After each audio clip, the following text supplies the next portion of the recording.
El modular no. El haber tenido todo el quinto completo presencial. Bueno, Presencial. esto, recibí los trabajos de lo del tema de que les dejé la actividad que vale el 20%, ya recibí de algunos el certificado, y de los trabajos, de lo que alcancé a revisar ayer, porque pues el plazo se cumplía ayer, hay algunos que me hicieron fue una publicidad y no hicieron lo que tenían que hacer. Ustedes no saben escuchar. Entonces yo les había dicho que no necesitamos propiamente una publicidad, sino un plan de marketing estratégico. No obstante, pues los voy a revisar en detalle, en ese caso. Muchos hicieron fue un flyer, un folleto como de publicidad. Hasta Farfán me preguntó, yo le dije que no ponía cuidado, porque realmente era hacer un plan de marketing como tal. Ahorita vamos a hablar de marketing, vamos a precisar algunos temas, y pues en lo que les revise, voy a mirar, además de que voy a mirar con mucho detalle porque me parece que hay como muchas cosas demasiado parecidas en lo que alcancé a ver en ese evento. Perdón, Luisa, ¿tienes alguna pregunta que tiene la mano levantada? No, profe, se me había No, quedado vale. levantada. Listo, no te preocupes. Listo. Entonces, bueno, precisamos varias cosas o reiteramos varias cosas para empezar clase. La primera, que ya la hemos dicho muchas veces, ¿de qué se trata esto? De que ustedes tengan una noción empresarial del ejercicio del abogado, que no solamente se queden con la noción técnica del abogado, sino una visión empresarial, que esa visión empresarial los va a marcar en el ejercicio de su profesión. Van a tener a veces más funciones gerenciales y administrativas que propiamente jurídicas. Entonces es importante que uno fortalezca esos aspectos. Dentro de los temas que hemos venido hablando y paso a paso lo que hemos venido manejando, pues llegamos al tema del marketing. Yo les envié una lectura, les envié un video. El video creo que es muy claro, sobre todo para resaltar la importancia del marketing y para resaltar pues de que iniciar un despacho de abogados es algo que requiere un análisis del cliente y eso se maneja desde el marketing. La idea no es que nosotros aprendamos a hacer una publicidad, eso no, para eso uno contrata una agencia de publicidad. La idea es que uno logre establecer un plan de marketing y el plan de marketing implica establecer a quién vamos a llegar, cómo le vamos a llegar, analizar propiamente el nicho de mercado y cómo vamos a llegar al nicho de mercado. Sin embargo, yo les quiero hacer una precisión y es que el marketing no solamente se usa para quien abre un negocio o para quien va a prestar un servicio jurídico como una boutique, una oficina, una firma, un buffet. No, sino que el marketing jurídico puede arrancar desde una misma persona, eh, desde un mismo profesional. Y es porque de alguna manera en el ejercicio profesional los abogados necesitamos mostrar nuestro trabajo y digámoslo en términos comerciales, necesitamos vendernos. O si no, yo les hago una pregunta, independiente de cualquier cosa, eh, cuando usted se quiere mostrar, se quiere dejar ver en un trabajo, sin necesidad de que estemos diciendo que usted está siendo una persona, como diría coloquialmente, metida, zapa, regalada, proactiva, no, sino usted está queriendo es que, pues también demostrar que tiene capacidades, habilidades y eso. Entonces el marketing se puede ver a nivel empresarial como a nivel personal. Y en ese sentido, pues el marketing adquiere una importancia completa en el ejercicio de la profesión de abogado. Hay un artículo del Código de Ética del Abogado que habla sobre la publicidad.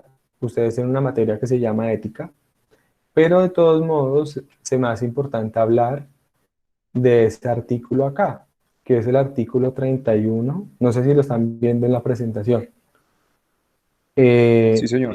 sí, listo. ¿Qué nos dice el artículo 31? Nos habla de las faltas contra el decoro profesional. Entonces, ¿qué nos dice? que utilizar propaganda que no se limite al nombre del abogado, a sus títulos, especializaciones, los cargos desempeñados, los asuntos y datos relativos a su domicilio, si yo no limito mi publicidad a eso, yo estoy incurriendo en una falta contra la ética del abogado. Entonces ustedes dirán, bueno, ¿y entonces dónde queda la publicidad? Porque, perdónenme la expresión, pero ¿qué publicidad tan pendeja? Colocar mi nombre, mis apellidos, dónde estudié y qué estudié. Pues eso como que no es publicidad. ¿Por qué hago énfasis en eso? Porque es que necesariamente el marketing no es sinónimo de publicidad.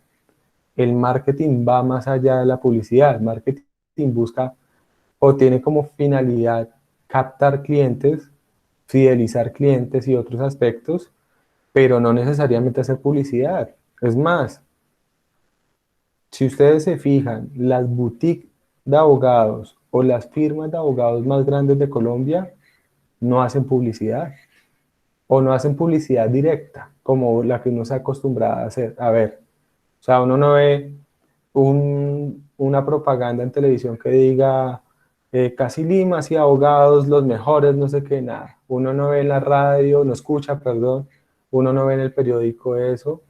No, no es una forma normal de hacerlo porque el marketing va mucho más allá. Es decir, las formas de llegar al cliente no siempre son a través de la publicidad, sino que pueden ser unas formas diferentes y por eso es importante manejarlo en el derecho. Sin embargo, el artículo 31 me dice que si yo voy a realizar una publicidad, la publicidad se debe limitar solamente a eso, a nada más. ¿Qué precisión debemos hacer en este punto? Que esa falta es una falta que se comete como persona natural. ¿Qué quiere decir eso? Que si yo voy a hacer publicidad como abogado, como Joan Camilo Castellanos, abogado, mi publicidad se debe restringir a señalar, soy Joan Camilo Castellanos, soy abogado, especialista en tal, magíster tal, y me he desempeñado en tal cosa, nada más. Pero si vamos a ejercer el derecho como persona jurídica, ya no nos va a aplicar esta restricción. Por eso también la importancia de crear firmas, boutique, porque ya la empresa tiene una visión más comercial del ejercicio de la profesión. Entonces yo sí puedo sacar publicidades que vayan más allá de esto si estoy publicitando mi firma de abogados. Entonces yo puedo colocar una propaganda donde diga, ejemplo, em, como las de las aseguradoras. No sé si han visto las propagandas, no me acuerdo si es de Seguros Bolívar o algo que, ay, el abuelito se cayó, tranquilo, nosotros nos encargamos, algo así. Uno puede sacar una publicidad así como una firma de abogados y no hay ningún problema. Tiene problemas con su pareja, tranquilo, nosotros le ayudamos, algo así. Puede ser un tema de una propaganda jurídica, pero estamos refiriéndonos de que no es del abogado directamente, sino de la firma, de la empresa, de la sociedad, y ahí no aplica esa restricción en ese caso, lo cual permite pues ampliarnos en el mundo del marketing como tal. Dos, solicitar o conseguir publicidad laudatoria para sí o para los servidores públicos que conozcan o hayan conocido los asuntos concretos a cargo del abogado. ¿Alguno sabe qué es la publicidad laudatoria? ¿No? ¿Ninguno? Ok. La publicidad laudatoria es una publicidad que consiste en halagarse o halagar a alguien, pero no halagarlo de forma objetiva, sino halagarlo de forma subjetiva. Entonces, si yo voy a realizar una publicidad laudatoria, es una publicidad en la que yo me dedico a echarme flores y prácticamente a decir que yo soy el mejor, que soy el único que sé de eso, cosas así. Eso es una publicidad laudatoria. No es una publicidad engañosa, la publicidad engañosa es otra cosa diferente. La publicidad engañosa implica mentir. La publicidad laudatoria implica exagerar en ese caso.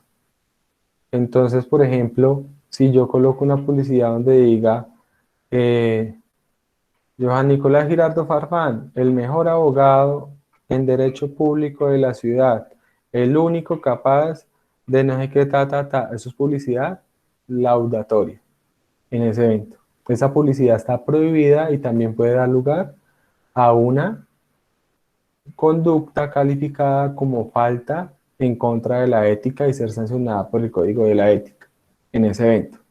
Pero reitero, eso es aplicable para las personas naturales, para los abogados, más no para las personas jurídicas que se dedican a la prestación de servicios jurídicos en ese evento. Esto es lo único que menciona el Código de Ética respecto de la publicidad. De resto no se dice nada más. Pero reitero, cuando hablamos de marketing, no estamos hablando como sinónimo de publicidad, sino estamos hablando de algo mucho más amplio, mucho más genérico. Entonces, en ese sentido, por eso cuando yo les decía que debíamos hacer un plan de marketing, no es fijarnos en la publicidad. La publicidad es una herramienta o estrategia que hace parte del marketing, sino que el marketing es una estrategia con la cual yo puedo que finalmente busco captar clientes o fidelizar clientes. Captar clientes, ¿qué significa? Atraer clientes nuevos. Fidelizar clientes, ¿qué significa? ¿A qué lleva? A mantener los clientes que ya tengo y no dejarlos ir. Esas son las dos finalidades, captar y fidelizar. Traer más clientes y no dejar ir los que ya tenemos. Y eso se hace a través de estrategias de marketing. Lógico, eso se hace a través de un buen trabajo jurídico, pero adicional a eso, a través de estrategias de marketing. Reitero, no de publicidad. Entonces, si yo quiero, les pongo un ejemplo sencillo, si yo quiero tener clientes en X campo, digamos en el campo inmobiliario, si yo quiero, digamos que, pongamos un ejemplo, Em, Yadira se vuelve una experta en propiedad horizontal y Yadira quiere convertirse ¿en qué? En abogada de las propiedades horizontales.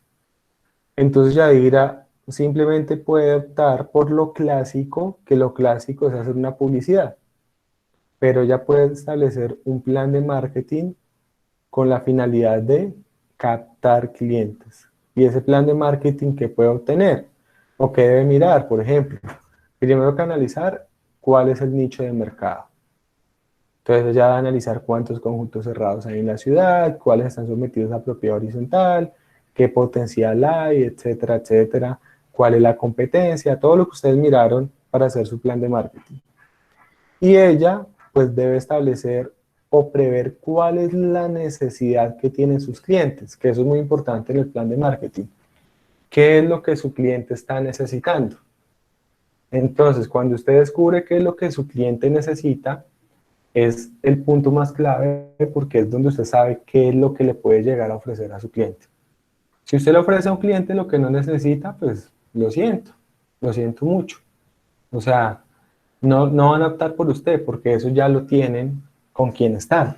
Hay que ofrecerles algo que sea diferenciador, pero para establecer eso, pues usted tiene que encontrarlo. Segundo, ¿cómo voy a abordar esos clientes o cómo voy a llegar a esos clientes? Entonces, si usted va a llegar como el abogado clásico, con un maletín en la mano y pidiendo una cita para reunirse y ofrecer sus servicios, es válido. Pero hay otras formas de hacer ese tipo de marketing. Entonces, les pongo un ejemplo.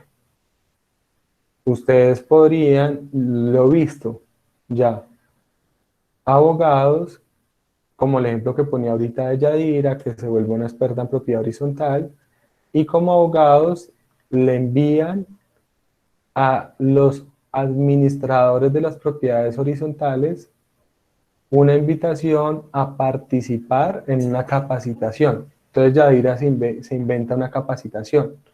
Yadira invierte un dinero, alquila un salón, alquila, compra un pendón para que esté ahí y todo, hace una publicidad con la finalidad no de ofrecer sus servicios, de ofrecer el curso, y pues todos los administradores van a esa charla. Y en esa charla, pues Yadira explica claramente que un tema en específico. Entonces, por ejemplo, les voy a poner un ejemplo reciente, que lo vi. Cómo se deben manejar las asambleas en las propiedades horizontales debido a la pandemia. Entonces usted invita a todos los administradores, la gente desde que sea gratis va, les da un tintico, todo, los capacita y de 50 administradores que vayan, muy posiblemente unos 10 o más van a buscar sus servicios con posterioridad. Entonces vean que usted ahí está haciendo marketing y usted no está haciendo una publicidad, sino que usted está mostrando sus servicios de una forma indirecta en ese evento. Por eso el marketing indirecto es más eficaz en el derecho que propiamente la publicidad en ese evento.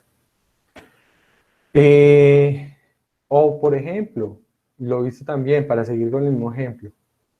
Entonces Yadira dice, venga, si quieren, yo puedo ir a darles una charla en el conjunto cerrado a los copropietarios sobre cuáles son sus derechos y deberes como copropietarios. Y ahí también podrán levantar clientes. Y usted invierte un valor para hacer esa charla, asume ese valor, pero inmediatamente consigue lo que va a sacar para eso. Una cosa tan sencilla, ¿por qué creen que a uno le dan tintico cuando lo atienden como cliente? ¿Por qué creen que a uno lo invitan a comer cuando uno es un cliente o algo?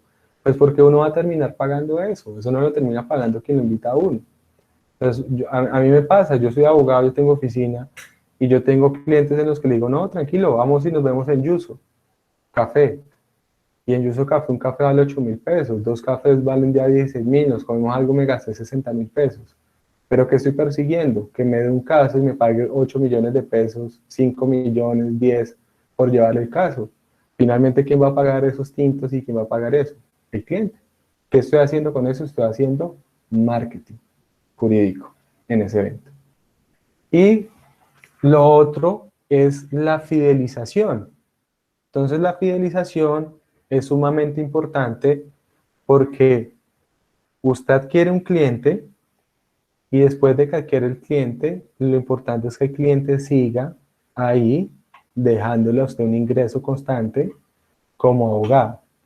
¿Cómo hace usted eso? Si usted espera simplemente a que el cliente tenga un problema para que acuda a usted, no lo fideliza, porque puede que nunca más tenga un problema.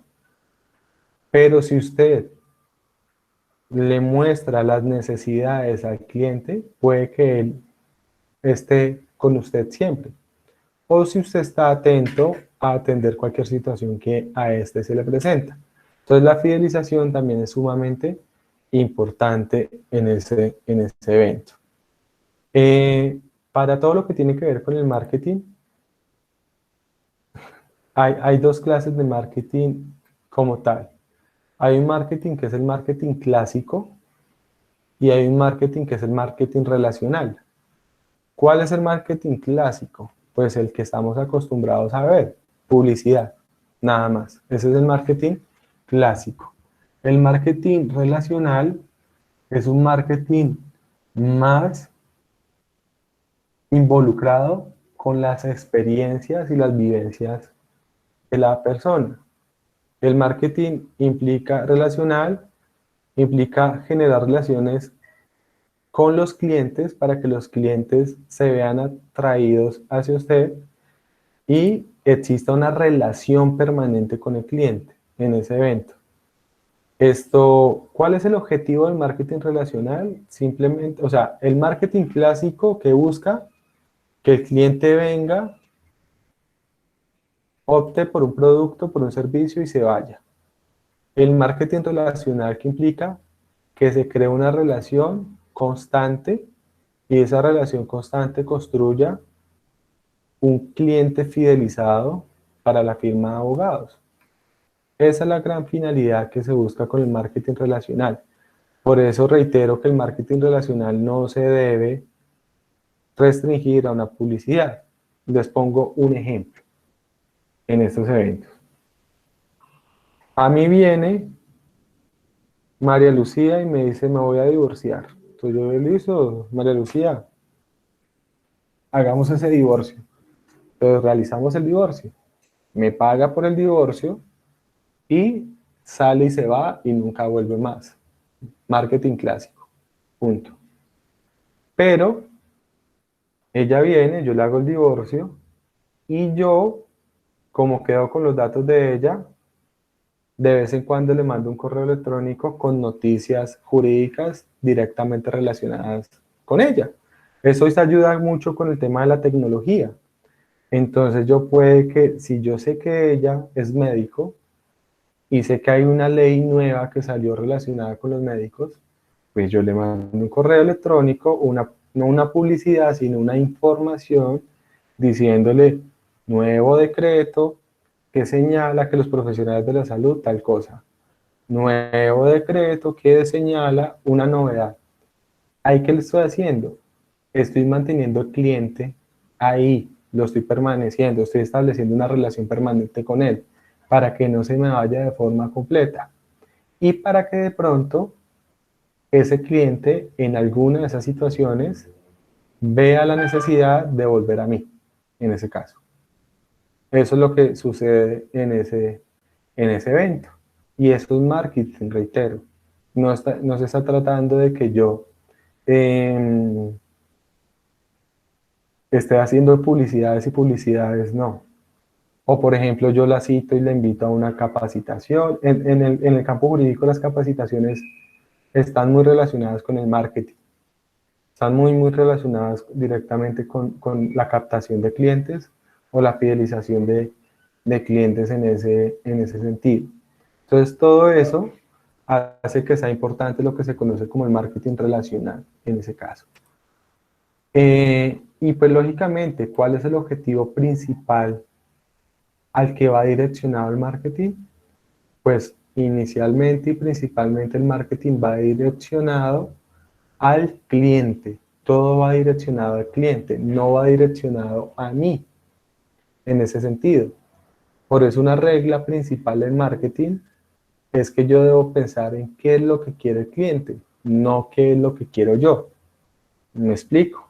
Voy a poner un ejemplo. Puede que yo esté equivocado. ¿Está conectada Camila Cardoso? Sí, mira, está conectada, pero como que no está poniendo cuidado. Entonces, ejemplo, Camila vende malteadas, ¿cierto? ¿Qué pasa con las malteadas? Pues las malteadas son azúcar, perdóname Camila que la ponga como ejemplo, y no es que estoy queriendo hablar de las malteadas mal, pero las malteadas no son saludables, engordan lo que sea, y puede que yo que vendo las malteadas, no me gusten las malteadas, me parezcan feas, me parezca que no son saludables, pero eso es lo que yo pienso. ¿Qué debo analizar yo? Lo que yo pienso, no. ¿Qué es lo que piensa el cliente? Y el cliente, ¿qué es lo que quiere? Zamparse su malteada deliciosa, azucarada, y como tal. Es como si yo digo, no, es que la Coca-Cola es mala, y puede que sea un conflicto ético. Entonces voy a vender, no, son deliciosas, Camila, yo no estoy diciendo que no sean deliciosas. Por eso le digo que me disculpo que pongo el ejemplo.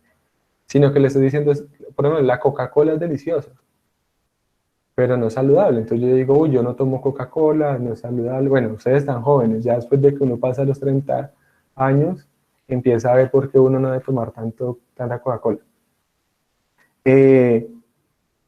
Pero, pues si voy a vender algo y mis clientes quieren Coca-Cola, yo les vendo Coca-Cola, ellos son los que quieren. Entonces yo tengo que siempre estar direccionado el marketing hacia lo que quieren los clientes, a no ser que yo encuentre un nicho de mercado como el que yo quiero o como yo soy. Eso es diferente en ese caso. A no ser que yo encuentre un nicho de mercado en el cual les guste ir a comer hamburguesas solo con agua y no venda gaseosas.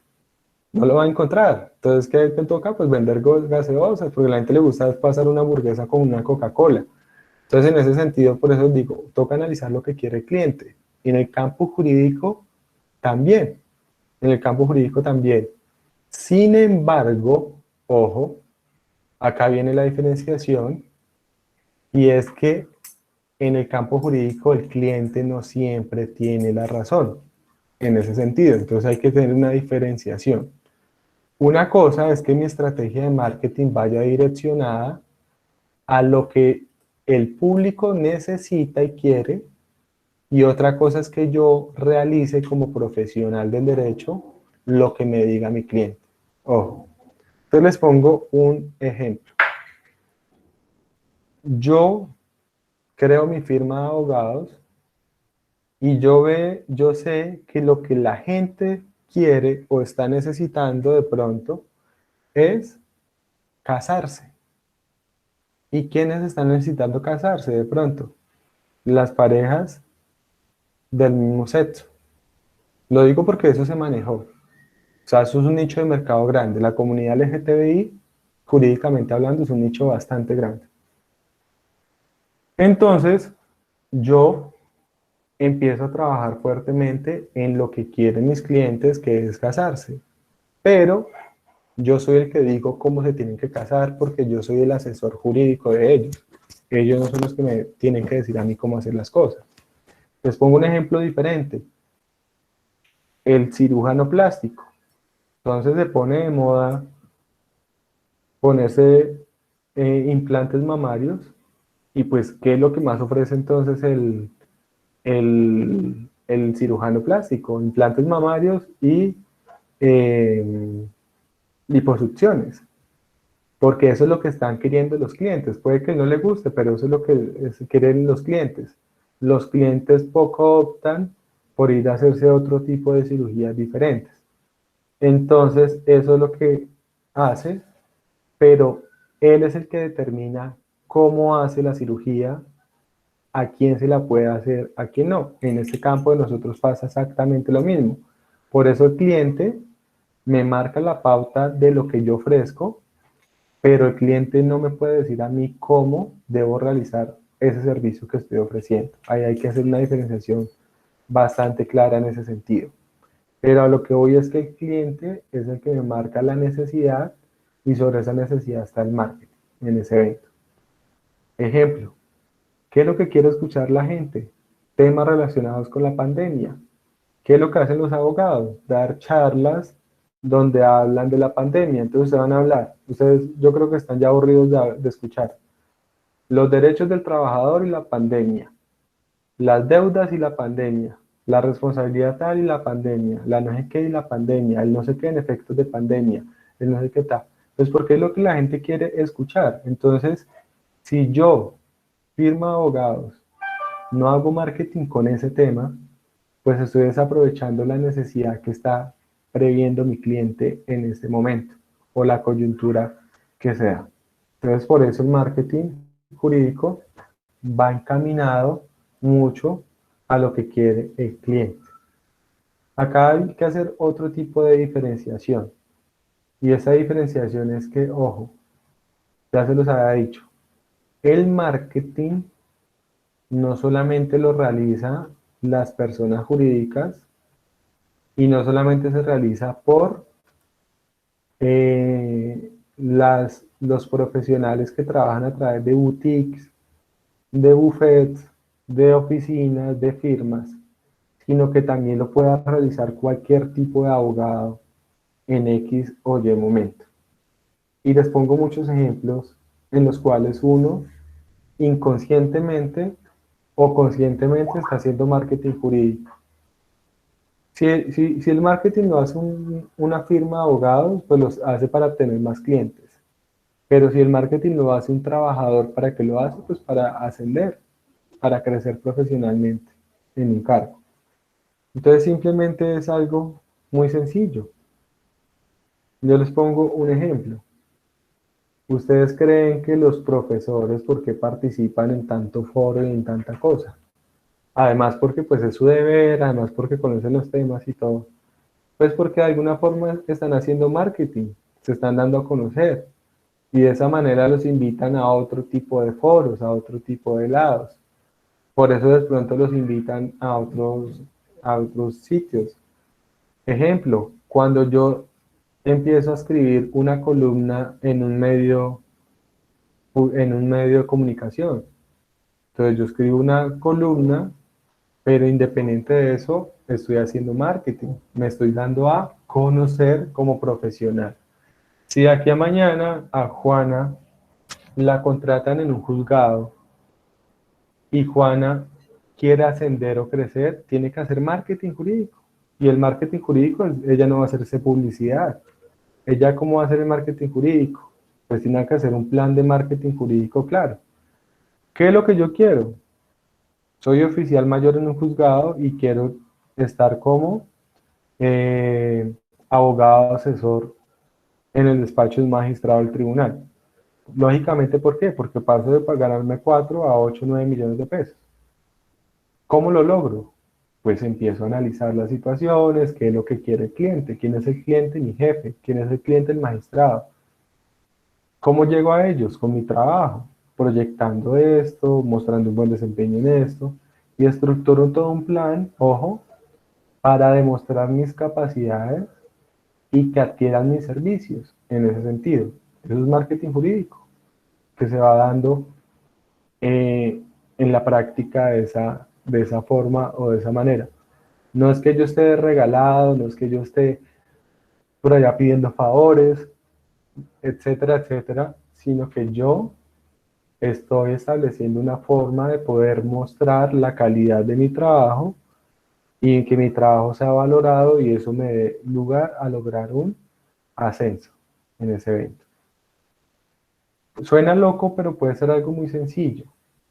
Cuando usted lo citan a un foro, entonces pongamos un ejemplo tonto, que no es tan tonto. Hacen una capacitación y en la capacitación, eh, pongamos un ejemplo, Juana levanta la mano y hace una pregunta muy buena y muy contundente. ¿Y quiénes estaban ahí viendo? Estaban los magistrados, estaban todos. ¿Qué hizo Juana? Pues se mostró. Entonces ellos dijeron, uy, esta abogada es muy buena, esta abogada hace unas preguntas muy buenas, no hemos caído en cuenta de eso, etcétera, etcétera. Y lógicamente, ¿qué es lo que está haciendo ahí? Marketing jurídico. Puede que lo haga involuntariamente, pero también puede que lo haga voluntariamente. Por ejemplo, el networking, que yo les explicaba en clases anteriores. El networking es una forma de hacer marketing jurídico, porque si usted quiere crecer, usted no va a crecer estando detrás del escritorio. Entonces, si usted asiste a un evento, conoce más gente, la gente lo conoce a usted, conoce su trabajo, lo van recomendando, etcétera, etcétera. Ejemplo, realizar un posgrado. Cuando usted realiza un posgrado, también hace marketing jurídico, indirectamente. Lo conocen, saben que usted es bueno en esta área y lo van buscando y van acudiendo a usted de esa manera. Y lógicamente que la publicidad pues es una herramienta del marketing, pero no es sinónimo del marketing como tal. ¿Estamos claros hasta ahí? ¿Sí? Sí, profe. Del trabajo que hicieron, ¿hay alguna duda que tengan? ¿Hay alguna observación que ustedes me digan, uy, profe, de eso yo sí quedo con una observación que a mí no me parece que es esto, a mí me parece que esto realmente no aplica en el tema de los abogados o no, o todo normal?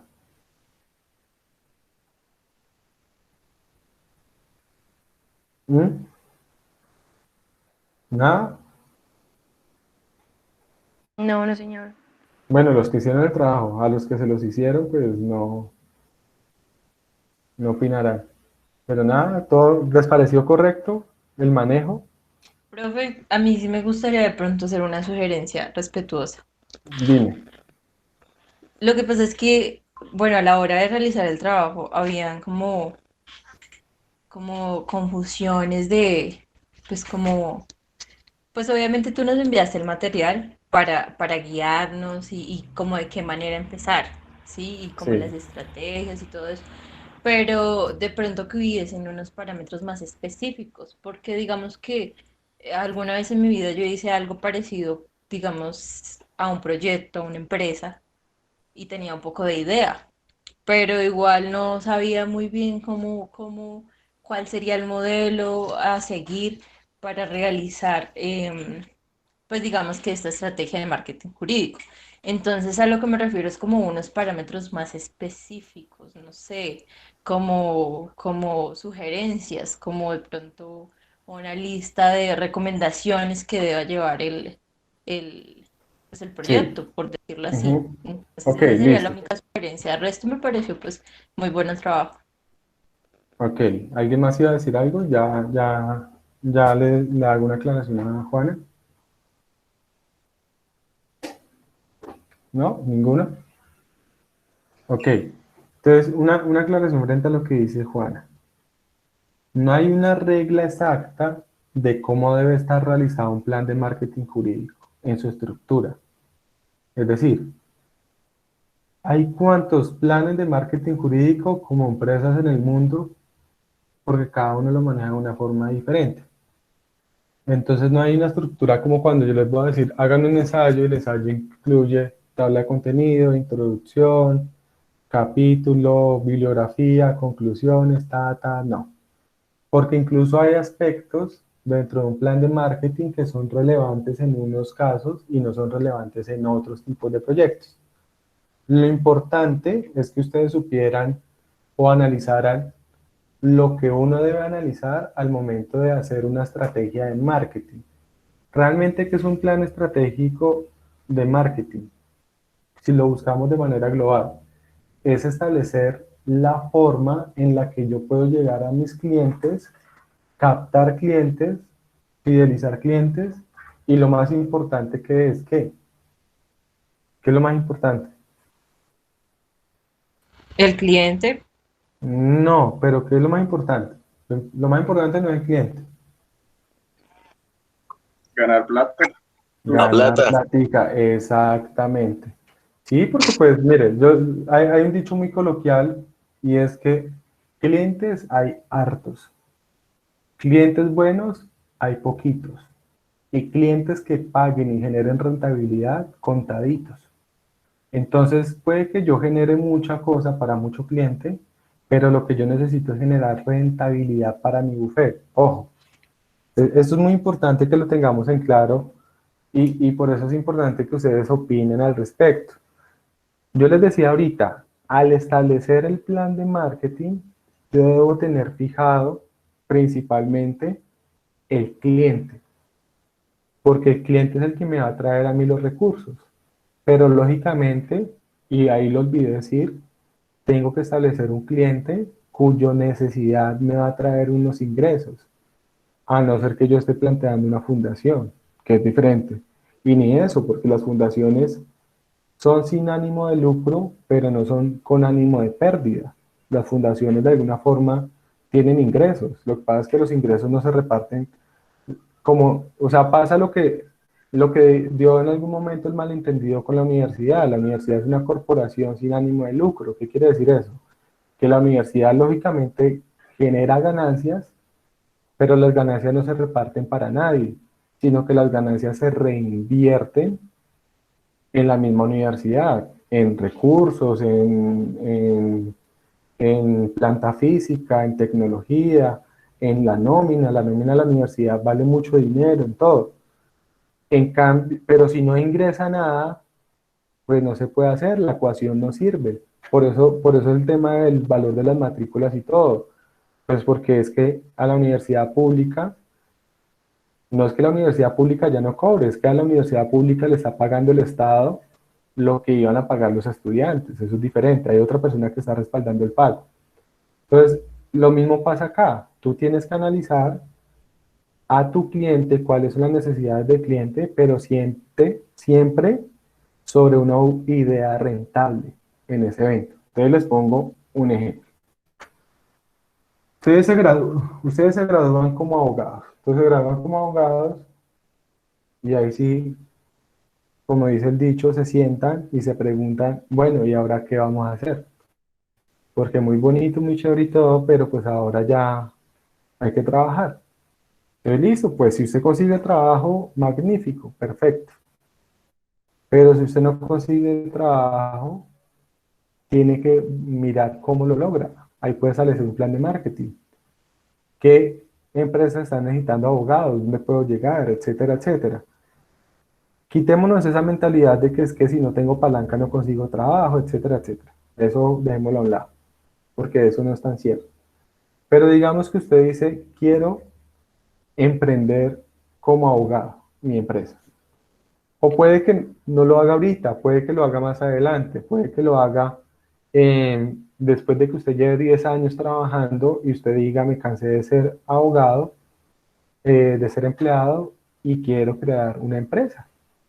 Entonces digamos que Juana lleva 10 años trabajando con la Defensoría del Pueblo, luego pasó a trabajar en la Agencia Nacional de Tierras, ahora trabaja con víctimas y actualmente está trabajando en la Justicia Especial para la Paz. Entonces Juana viene y dice, venga, hay un gran número de personas que, eh, que necesitan acceder a la JEP y hay un gran número de víctimas que requieren reclamar sus tierras, todo eso. Yo podría idearme un modelo de empresa para prestar servicios jurídicos en ese sentido. Analicemos qué tan rentable puede ser. Analicemos si los clientes que voy a tener son clientes que pagan. Analicemos si esos clientes generan un beneficio o no. ¿Por qué razón? Voy a decir algo sumamente odioso y sumamente feo. Pero ustedes, ¿por qué no? Si, les pregunto, ustedes no, les pregunto, no, les voy a plantear lo siguiente. ¿Ustedes por qué creen que nunca ven abogados realizando prestaciones de servicios específicamente en temas de cuotas alimentarias? ¿Mm? Entonces ven Bueno, abogados que dicen especializado en contratación estatal, el duro en administrativo, el duro en laboral, el duro en tal, pero usted no ve uno que diga abogado tal, el duro en cuotas alimentarias. ¿Por qué? Eso no da plata. Pues porque a uno no le pagan. Perdónenme lo odioso que voy a decir, pero una mamá estando detrás de un papá que no le da plata para su hijo y ni siquiera y está buscando una cuota alimentaria de 100.000 pesos al menos, de 200.000, y usted le va a cobrar 3 4 5 millones de pesos para apoderarla en un proceso, no. Entonces eso no es un nicho de mercado que genera rentabilidad. Entonces pueden haber clientes para cuotas alimentarias hay por montones. Levante una piedra y van a ver personas necesitando perseguir a un papá que no responde por un hijo. Pero son clientes rentables, infortunadamente no lo son. ¿Sí ven? Entonces por eso también es muy importante analizar. En cambio puede que Juana diga, no, venga, hay muchas personas, militares, excombatientes, ex guerrilleros y todo, que quieren acceder a la Justicia Especial para la Paz y pagan muy bien. Entonces, Juana, ¿qué dice? Pues voy a montar eso y me voy a volver la dura en ese tema. ¿Por qué razón? Pues porque esos clientes, incluso puede que sean pocos, pero puede que sean más rentables en ese caso. Porque eso es otra cosa. Volumen de clientes no significa rentabilidad. Pueden haber pocos clientes, pero clientes muy rentables en ese caso. Por ejemplo, hay diferentes nichos de mercado. Un nicho de mercado, procesos de responsabilidad fiscal. ¿Por qué razón? Porque en los procesos de responsabilidad fiscal generalmente, ¿quiénes son los que van allá? A los procesos de responsabilidad fiscal.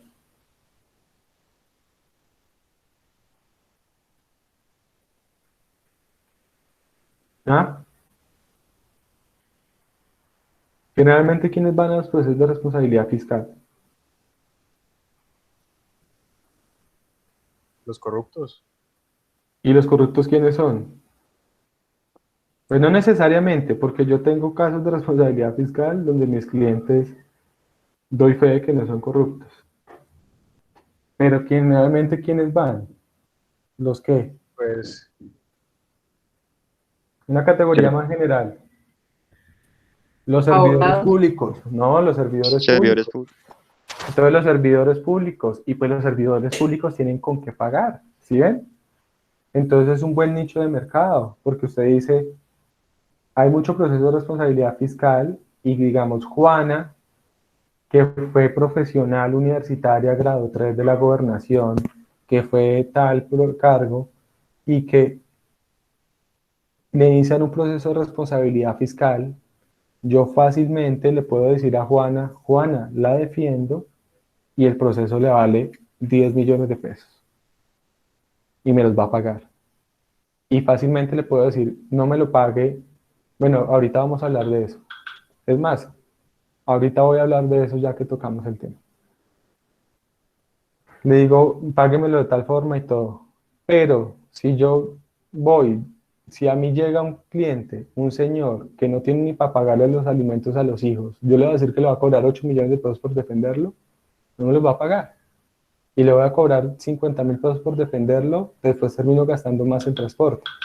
Entonces no termina siendo rentable. Por eso el plan de marketing jurídico tiene que mirar tanto la rentabilidad como el nicho de mercado, pero una relación directa en eso, que sea un nicho de mercado que genere rentabilidad en ese caso. No que genere clientela, sino que genere clientes rentables específicamente. Porque clientela hay harta, pero clientes rentables son muy pocos.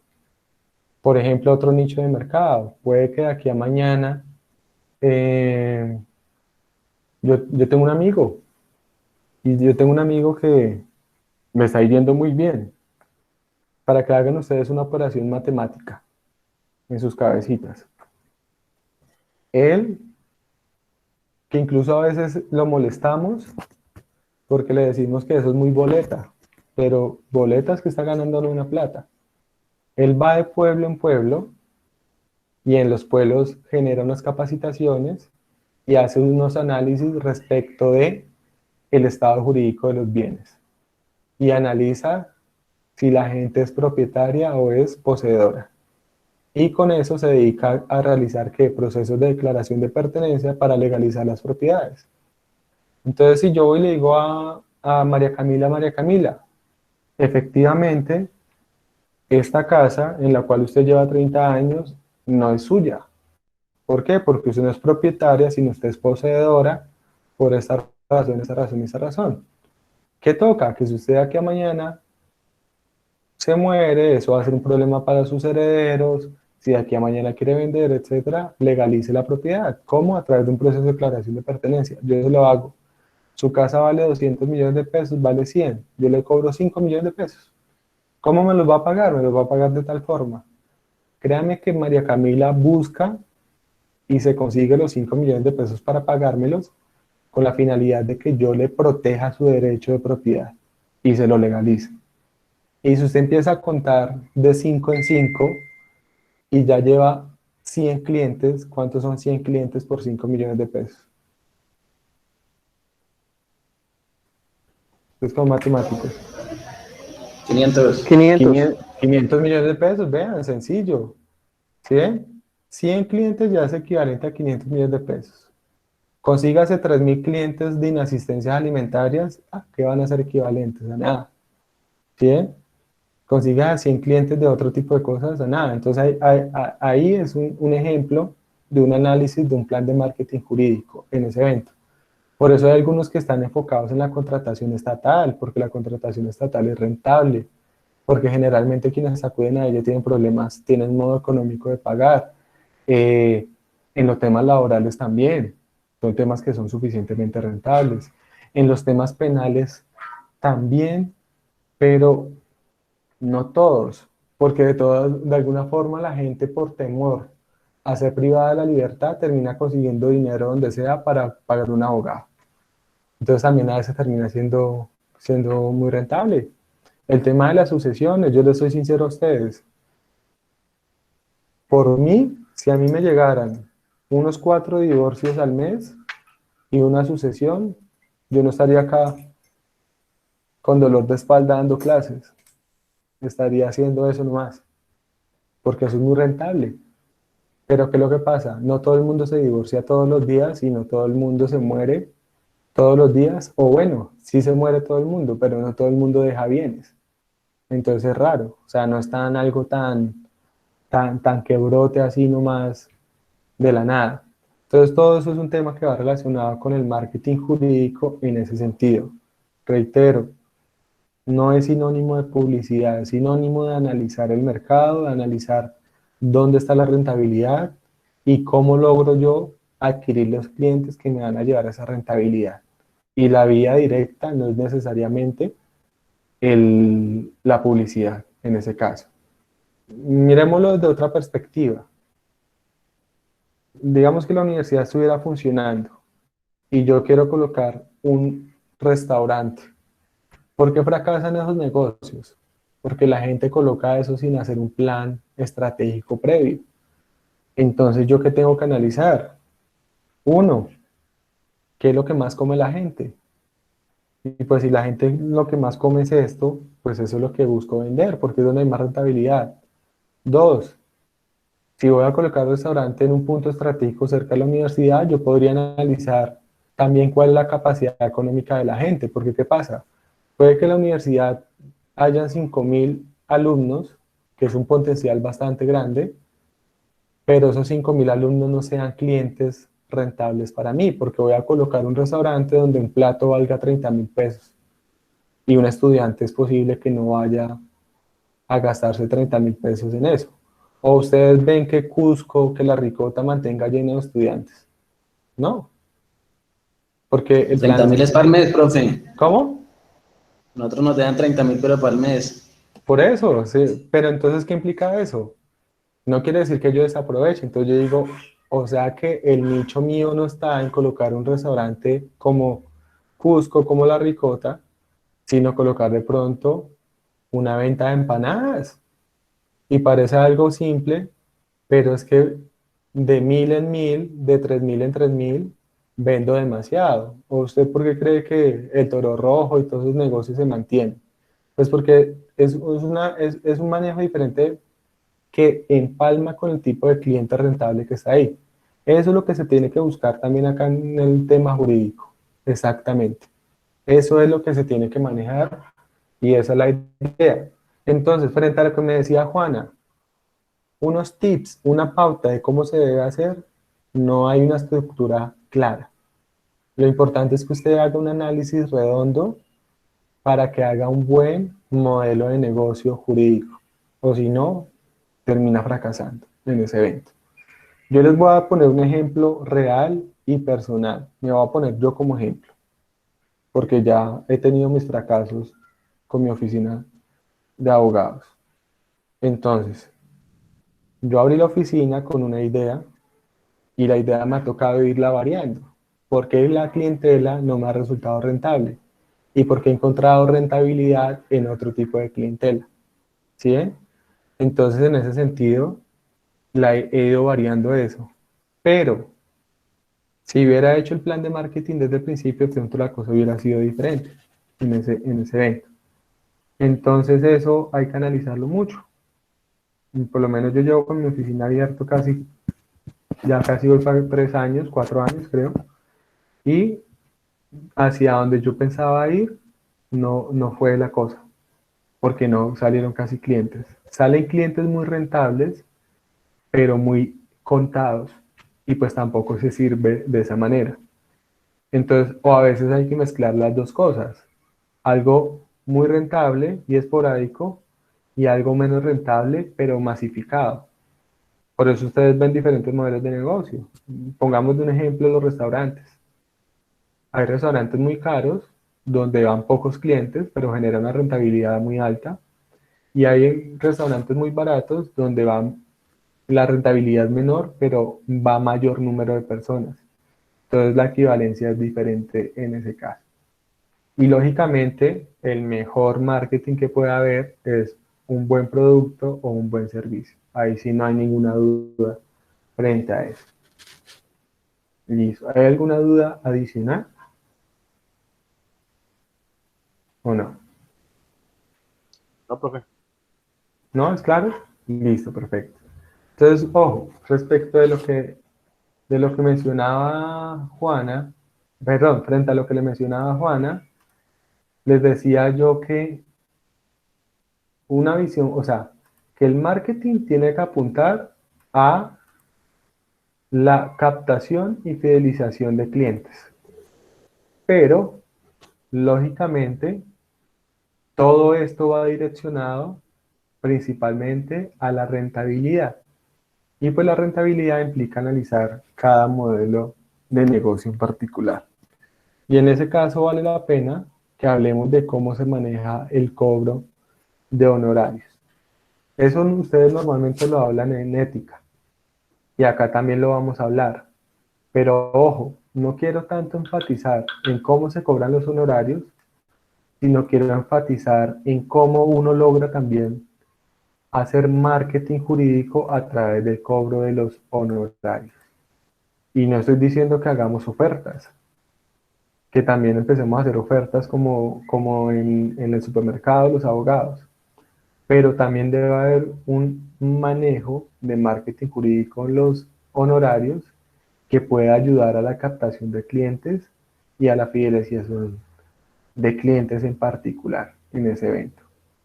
Entonces, ¿ya han visto, los que ya han visto ética, ya han visto cómo se cobran los honorarios o no? ¿Ninguno? Listo. Entonces, pero realmente en 2 segundos traigo un vaso de agua y ya seguimos.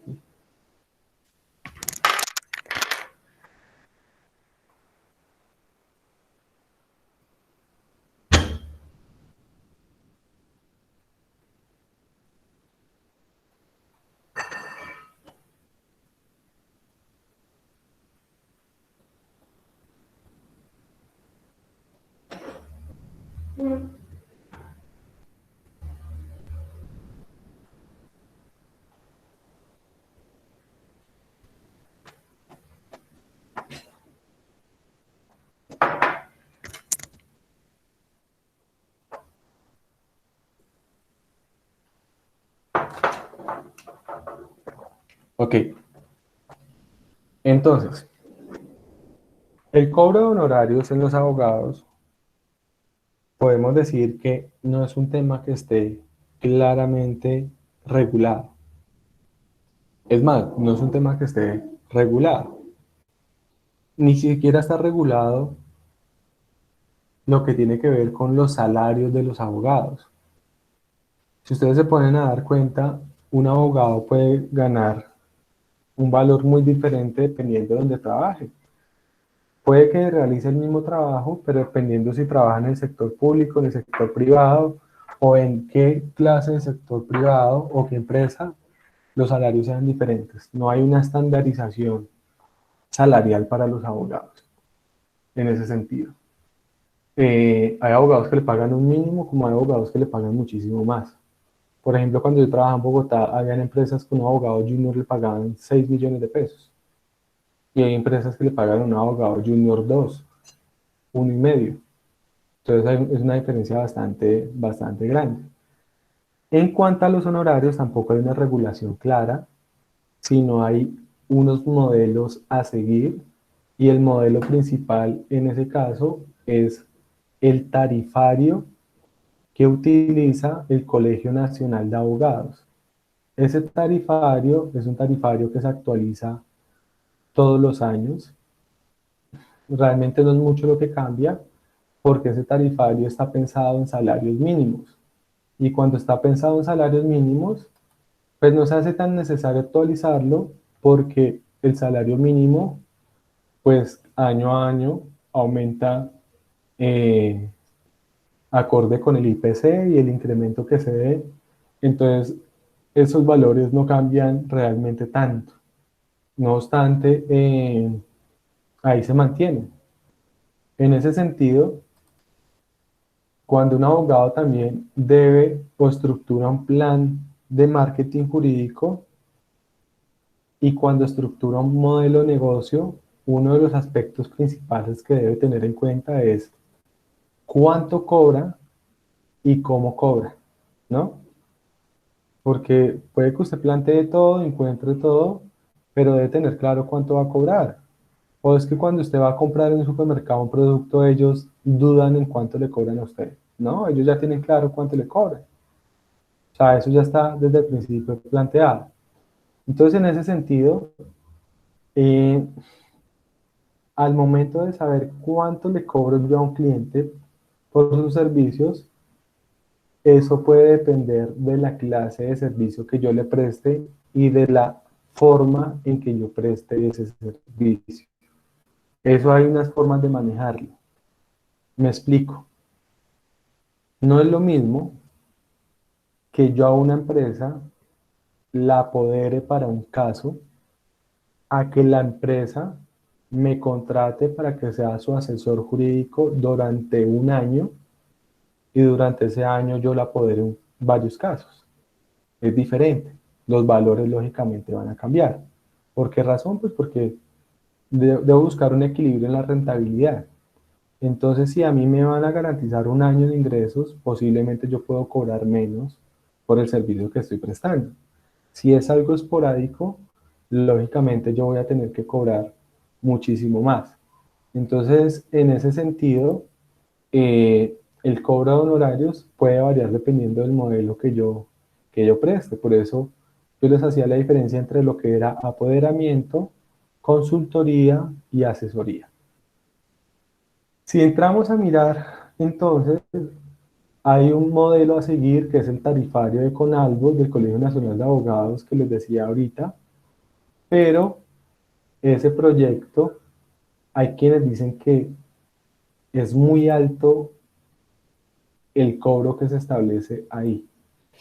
Y realmente yo personalmente he venido dudando frente a eso y no se me hace que sea tan alto lo que se plantea en ese tarifario.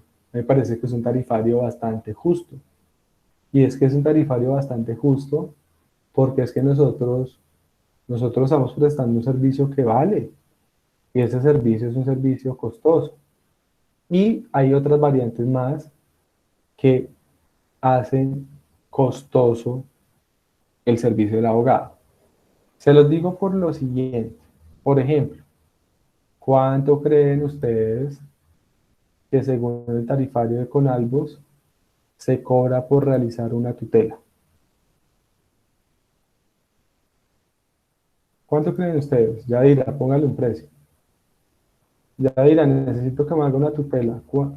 Presento una petición y no me la han contestado. ¿Cuánto me cobra por hacerme la tutela? No sé, unos ¿Cuánto 100.000, cobra? 120. 120.000. Listo. ¿Quién cobra menos? ¿Quién cobra más? Digo que eso depende, Depende de que el marrano puede ser de o pronto también, o del derecho fundamental que se está reclamando. exacto, del derecho fundamental que se esté reclamando, porque por lo Yo menos creo, yo he visto casos que pueden cobrar hasta 2 millones de pesos por una tutela. Ok, pues no es lo mismo una tutela por vía de hecho, por ejemplo, que una tutela por un derecho de petición. Creo que puede ser el ejemplo, ¿no? O sea, si yo voy a presentar una tutela por un derecho de petición, puede que sea más breve. Pero si va a presentar una tutela por, ¿saben qué es una vía de hecho? ¿Sí? Cuando presento una tutela en contra de una decisión judicial, es mucho más complejo. Puede que cobre mucho más. Es válido lo que dice Francisco. Entonces, en ese sentido, ya les muestro. eh, se me bloqueó acá no sé si se está viendo la presentación ahí, pero se me bloqueó el PDF. Eh,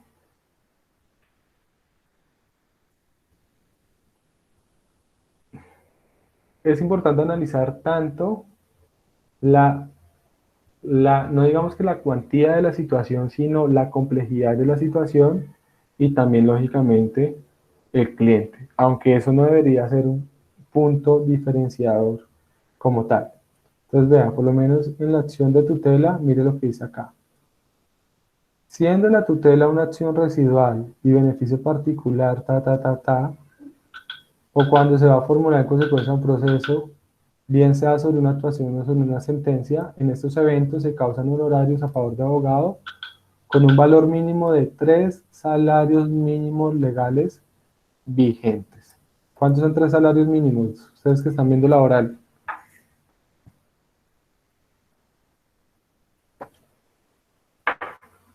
¿Cuántos son 3 salarios? Aproximadamente. ¿Ah? 3 millones de pesos. El salario vale casi 900, algo, casi 1 millón de pesos. O sea, que una tutela, según el tarifario, debería uno cobrar mínimo 3 salarios. Y si es una tutela por vía de hecho sobre una sentencia, mínimo 5 salarios, o sea, 5 millones de pesos en ese caso. Y si la tutela llega a revisión de la Corte Constitucional, 5 salarios mínimos legales vigentes más. Entonces usted mira, no, ¿quién le va a pagar a uno eso? Pues puede pasar. Por eso les digo, por eso tampoco es un buen nicho de mercado dedicarse a las tutelas, ¿no? Tutelas a diario, todas las que quieran, pero todos los que quieren tutelas, ¿qué son? Los que no le han dado los medicamentos en la EPS, los que no le contestan la petición, etcétera, etcétera. ¿Ellos le van a pagar 3 millones de pesos por una tutela? No, ¿sí? Por eso van a un consultorio jurídico donde gente como ustedes, bastante capacitada, se lo hacen gratis. Punto. Es la situación. Pero ojo, yo he tenido clientes a los que ellos vienen y me dicen, ponga la tutela. Y se les cobra adecuadamente por la tutela o uno cobra un valor menos. Por lo menos yo he puesto tutelas en las que cobro 1 millón de pesos, 500.000, dependiendo de lo que decía Francisco, dependiendo del cliente, de la capacidad económica del cliente y dependiendo de la situación en particular. Porque además que hay que tener en cuenta que no solamente es hacer y presentar la tutela, sino es hacerle seguimiento, es de pronto presentar un recurso después, perdónenme lo que va a decir, es aguantarse al cliente también ahí todos los días molestando, y eso implica que si usted hace un cálculo de la hora de trabajo, lo que usted termina regalando el trabajo. Les pongo un cálculo para que hagan el análisis. ¿Cuánto vale una hora de trabajo de un abogado?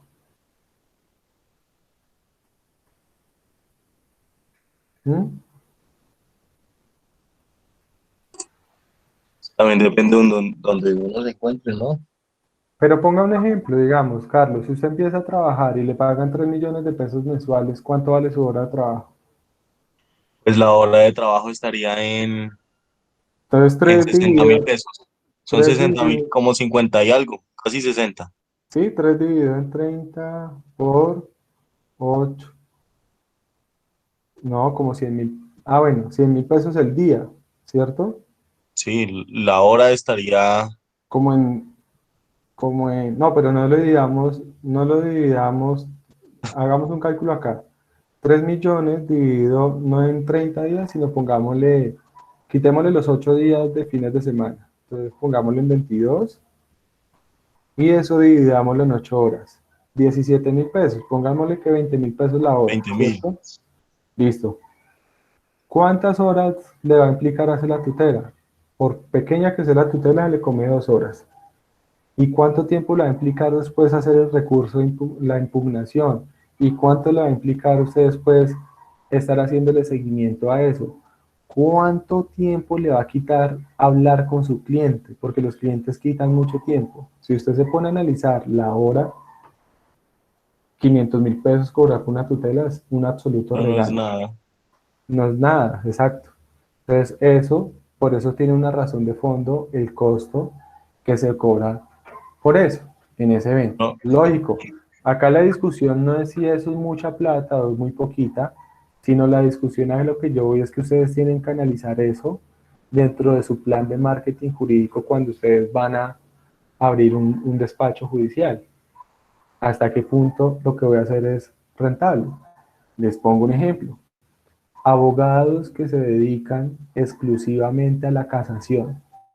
¿Por qué creen ustedes que se dedican exclusivamente a la casación? Porque es muy difícil y da plata. Pero más que sea difícil, vean, nada es difícil en este mundo si usted se prepara para ello. Si usted estudia fuertemente, se vuelve un casacionista. Pero ¿cuánto vale una casación? Es la pregunta. Entonces, la casación en este evento, ya les digo cuánto está la tarifa de la casación. Vean, en caso de que no se hayan acordado inicialmente en horarios se fijará un monto mínimo de 20 salarios mínimos mensuales Dígale, mi gente. para la casación, o sea, 20 millones de pesos más o menos. Y cuando la cuantía sea mayor de 500 millones del conflicto, el valor se incrementa en un 50 adicional. O sea que una casación puede valerle 30 millones de pesos e incluso más dependiendo de la complejidad. Si usted me llega con un proceso de 3.000 millones de pesos que están en conflicto y hay que ir a casación, yo le cobro 60 millones de pesos por la casación. Entonces, con 3, 4 casaciones en el año, ya, 50, 100, 200 millones de pesos.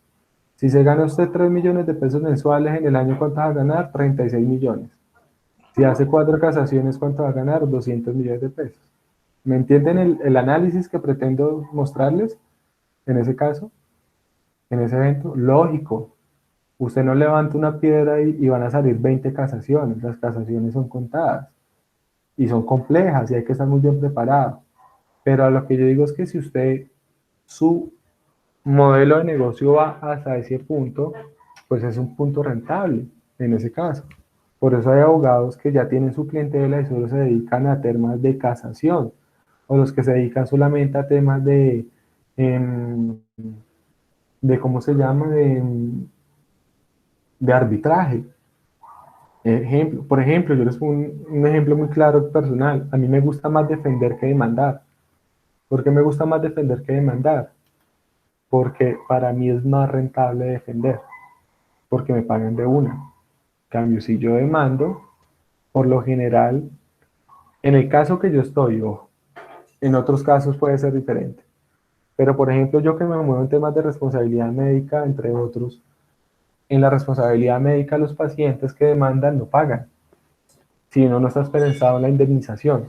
En cambio, los médicos sí pagan de una para que los defiendan. Entonces, para mí resulta más rentable defender que demandar. Eso es un modelo de marketing jurídico que uno analiza en ese evento en particular, en ese caso. Entonces, volviendo al tema que les explicaba ahorita, no hay una regulación específica, concreta de cómo se cobran los honorarios, ni tampoco hay una regulación clara de unos parámetros como los que ustedes me planteaban o como los que planteaba Francisco. O sea, no hay una regulación que diga, oiga, si el cliente es pobre, cóbrele menos. Si el cliente es rico, cóbrele más. Si el derecho fundamental es este, cobre menos. Si el derecho fundamental es este otro, cobre más. No, eso no está delimitado de esa manera. Hay algunos pronunciamientos jurisprudenciales que dicen que permiten moverse en eso, pero eso es un tema que de forma orientativa este tarifario de Conalvos no sirve. Por ejemplo, acá nos dice, en un proceso ordinario de mínima cuantía, ¿cuánto cobro? Si es de mínima cuantía, mínimo 2 salarios, o sea que máximo puedo cobrar más. Si es de menor, mínimo 3. Si es de mayor, mínimo 10 salarios. O sea, si usted me llega con un proceso de mayor cuantía, mínimo cobrarle 10 millones de pesos. Y si la pretensión excede 500 millones, mínimo 20 salarios mínimos mensuales vigentes, en ese caso. Pero si yo a un médico que defiende un médico le digo, doctor, le cobro 20 millones de pesos, pues el médico me va a decir, no, no tengo con qué pagar eso. Entonces uno se tiene que mover un poco. Entonces en ese sentido, ¿cuánto se cobra acorde con el tarifario? ¿Cuánto se cobra? Pues también toca mirar la competencia, cuánto está cobrando en ese caso, en ese punto. Ahora, ¿cómo se cobra? Eso es un punto también bastante importante en ese caso. Hay tres formas de cobrar. Eso lo dice también el tarifario de Conalvos y se explica, pero hay tres formas principales de cobrar. La primera, yo puedo cobrar un porcentaje, lo que se conoce como cuota litis, de lo que yo estoy esperando obtener a título de indemnización, en ese caso. O un porcentaje de las pretensiones. Entonces es el caso típico donde yo demando en laboral, donde yo demando en una responsabilidad civil, en una acción de reparación directa, y tengo una expectativa de obtener una indemnización. Y el abogado cobra un porcentaje de la indemnización o de lo que se va a obtener. En los ejecutivos también se utiliza mucho. Entonces yo inicio un proceso ejecutivo y pues si lo que se va a ejecutar son 100 millones de pesos, cobro un porcentaje de eso. ¿Dónde está el riesgo? En ese caso, ¿dónde creen ustedes que está el riesgo? Si se da honorización. Sí, y además ¿en qué? Ese es un riesgo. O sea, el primer riesgo es que yo pierda el proceso. Y el segundo riesgo, así lo gane. Si el Que no, cliente no que no paga, pague, que no Que tenga no con qué haya, pagar. que no haya dónde pagar. Entonces, vea, yo cojo y demando, lo digo con tristeza porque me pasó. Los de la moto. Ah, no, nada que hacer. Ejemplo, recibí dos ejecutivos en el Espinal, unas empresas eh, del sector agrícola. Un ejecutivo por 200 algo millones de pesos y el otro ejecutivo como por 100. Y yo todo garoso dije, no, pues le cobro el 30%. Entonces yo una vez dije, el 30% de 300 millones son 90 millones de pesos, ¿no? Adelante el ejecutivo y los deudores no tienen absolutamente de dónde pagar. ¿Qué implica eso? Pues estoy perdiendo plata, estoy trabajando gratis y no puedo abandonar el proceso. Porque los deudores son personas jurídicas que están totalmente quebradas. Entonces, ¿yo qué voy a hacer? Pues nada, no tengo dónde cobrar. Terminé perdiendo dinero. Entonces, ahí hay bastante riesgo, porque puede que gane el proceso, pero puede que no logre cobrar. Y si no cobro, pues tampoco hay plata para mí, porque mis honorarios son un porcentaje de lo que se logre obtener en ese caso. Entonces eso es una forma de cobrar, es válida, pues también dependiendo de casos que aparentemente son muy, muy, muy, como dirían coloquialmente, muy pulpitos, hay otros que no. Entonces eso es una forma de hacerlo. La otra forma de hacerlo es cobrando honorarios. ¿Y qué significa honorarios? De que usted no depende de las ganancias, de las pretensiones, sino que usted obtiene un pago fijo, gane o pierda. Normalmente, ¿quiénes cobran así? Cobran así los que defienden, porque es que el que defiende no está pretendiendo ganar una indemnización o una suma de dinero. Entonces, en ese sentido, si a mí viene una empresa y me dice me demandaron, pues yo no le voy a cobrar un porcentaje porque es el demandante y perdón, es el demandado y el demandado no está esperando ganar una indemnización ni nada, está esperando no tener que pagar nada. Entonces yo en ese sentido le cobro honorarios, voy al tarifario de Conalvos y en el tarifario de Conalvos pues me establece algo y yo entre eso me muevo. Tercera forma, puede ser una forma mixta, es decir, parte en honorarios y parte en porcentaje. ¿Por qué pongo ese ejemplo? Porque la forma mixta es puro marketing jurídico, es pura estrategia de negocio. Y se los voy a explicar por qué. Eso suena a veces poco ético, pero yo creo que no.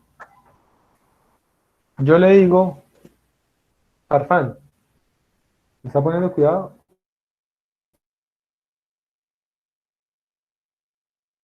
Bueno, ¿Qué pasó? quiero demandar. Entonces yo analizo y le digo, posiblemente la indemnización sean 200 millones de pesos, ¿cierto? Entonces, Farfán, yo le cobro el 30%. O sea, que si ganamos, yo cojo 60 millones de pesos, ¿cierto? O, ¿a usted le parece que es mucha plata o que es poquita? Con sinceridad. No, ¿Muy normal. rata? No, ¿No? pues, O sea, ahí ¿le parece poquito que usted quede sin 60 millones de pesos que son suyos? ¿Los me coja yo? parece lo normal, porque si ya ves, si los tengo perdidos, que por eso es que acudo al abogado. Listo, perfecto. Y si yo le digo lo siguiente, págueme 5 millones de pesos ya de honorarios y no voy por el 30%, sino solamente por el 10 o por el 15%. Entonces, ¿usted qué va a decir? El Negocio. 10% de 200 son 20 millones de pesos, más 5 que le doy ahorita son 25. De 25 a 60 hay un margen de diferencia de 35 millones de pesos. Posiblemente le suena esa segunda idea. Claro que sí. Entonces, en este caso, ¿quién es el que se pone de garoso? El cliente. Pero me asegura a mí un ingreso inmediato de 5 millones de pesos. Y si yo pierdo o gano el proceso, ya al menos aseguro un pago. Y si yo gano el proceso y no logro cobrar ese dinero porque no hay de dónde cobrar, ya aseguro un pago y no pierdo. Eso es marketing jurídico en ese caso. Se aplica mucho. Entonces el cliente dice, uy, no, o sea, mucha plata, entonces mejor paguémosle esto en honorarios, etcétera, etcétera. Y uno lo trabaja ahí en ese sentido. Además, porque la obligación de nosotros, recuerden que es de medio, no es de resultado. Entonces, es una forma de trabajarlo en ese sentido. Porque qué tal que usted lleve un proceso 4 años solo por cuota litis y no se gane un peso. Es una pérdida completa. Si usted hace el cálculo del tiempo invertido en ese proceso y el dinero, es una pérdida grandísima. Pero si usted ya le pagaron un dinero de entrada, es más, puede que yo le cobre más. Puede que yo le diga, Farfán, hagamos una cosa, le cobro 10 millones y el 10%. También puede que les suene, porque serían 30 millones versus 60 que eran el 30%, en ese caso. Ahora, ¿dónde va la segunda parte del marketing jurídico? La forma en que usted me pagaría. Y no me estoy refiriendo a que ahora yo salga con las ofertas, sino que yo tengo que analizar qué cliente me pueda pagar. Y una forma muy clara de hacerlo es que si yo le pido a usted inmediatamente que me pague 15 millones de pesos por defenderlo en un proceso, puede que usted me diga no los tengo, ¿cierto? Pero si yo le divido ese cobro durante la vida del proceso, la situación cambia. Si yo le digo, Farfán, lo demandaron, usted es un médico, usted es una IPS, una clínica, entonces le va a cobrar por defenderlo en ese proceso 15 millones de pesos. Pero no me los pague ya, en su totalidad. Hagamos una cosa, dividámoslo por etapas. Usted me va a pagar por contestar la demanda 3 millones de pesos, o 4 millones de pesos. Cuando llegue la audiencia inicial me va a pagar 3. Cuando llegue la audiencia de instrucción y juzgamiento me va a pagar otros 3. Ahí ya voy en 10. Si hay que apelar me va a pagar 2. Y si hay segunda instancia me va a pagar 3. Entonces usted dice, uy, no, chévere. Además yo le digo, vea, además de que, ¿cuándo hay que pagar eso? Porque la gente una vez piensa que son cuotas. Yo le digo, no, porque eso va a implicar que puede que durante 5 años eso se dé en diferentes momentos. Eso es marketing jurídico. Es para poner un ejemplo. Entonces, ¿qué hago? Cojo un cliente, el cliente me paga, aseguro un contrato y lógicamente que eso escalado a muchos clientes, eso se va escalonando. Entonces yo cojo un cliente hoy, un cliente mañana y va a llegar el momento en que las etapas se van surtiendo de unos procesos y otros y usted en el año va teniendo mucho flujo de caja. Entonces, si usted tiene, pongamos un ejemplo, 20 clientes y a los 20 clientes se les mueve una etapa en el año, son 20 clientes por 3 millones por etapa que le paguen, para poner un ejemplo, 60 millones de pesos en el año. Me parece que es muy rentable, porque si usted sale a trabajar a ganarse 3 millones de pesos mensuales, se va a ganar en el año 36. Y acá se va a ganar 60 y algo. Ojo, lógico, acá también, además de necesitarse éxito, también se necesita un poco de suerte. Pero sobre todo se necesita mucho esfuerzo y es posible que se pueda lograr eso, es muy posible que se logre. Entonces esos son esquemas de marketing jurídico. En temas de asesoría, lo mismo. Si yo voy y le digo a usted que le ofrezco una asesoría mensual por 3 millones de pesos, pues usted me dice, no, venga, pues me sale muy caro, 3 millones de pesos mensuales durante un año. Entonces yo le digo, no, pues hagamos una cosa. Págueme, ¿cuánto le vale tener un empleado? Entonces un empleado le vale, con prestaciones y todo, si es un abogado puede que le valga 5 millones de pesos mensuales. Entonces yo le digo, vea, págueme 2.500.000 y no solamente va a tener un abogado, sino va a tener una firma de abogados que implica 3 abogados a su servicio, 5, 6, 7. Y adicional a eso, consienta a ese cliente. Sabiendo las necesidades del cliente, durante mes a mes vaya dándole cositas que sean importantes para el cliente. Ejemplo, el primer mes revísele la nómina, los contratos laborales. El segundo mes, analícele los contratos con los proveedores. ¿Sí me entiende? Justifique el gasto. Eso es marketing jurídico. O sea, todo lo estoy enfocando en eso, en eso. Porque, reitero, uno siempre piensa que marketing es solamente hacer publicidad, ¿no? Entonces, todo eso va encaminado ¿a qué? A tener el cliente ahí, captado, fidelizado, y tener el ingreso fijo como tal en ese evento. ¿Estoy claro con eso? ¿O hay dudas? Creo que una pregunta. Ujú. Supongamos que un abogado no fijó como tal el medio de pago, pero sí tiene el poder para llevar el caso y todo. Sí. Esperando precisamente a que se dé la indemnización de su cliente y poder sacar su tajada, por decirlo así. ¿A cuánto porcentaje tiene? Y supongamos que esto es de un grupo grande. Cada persona tiene que recibir una indemnización.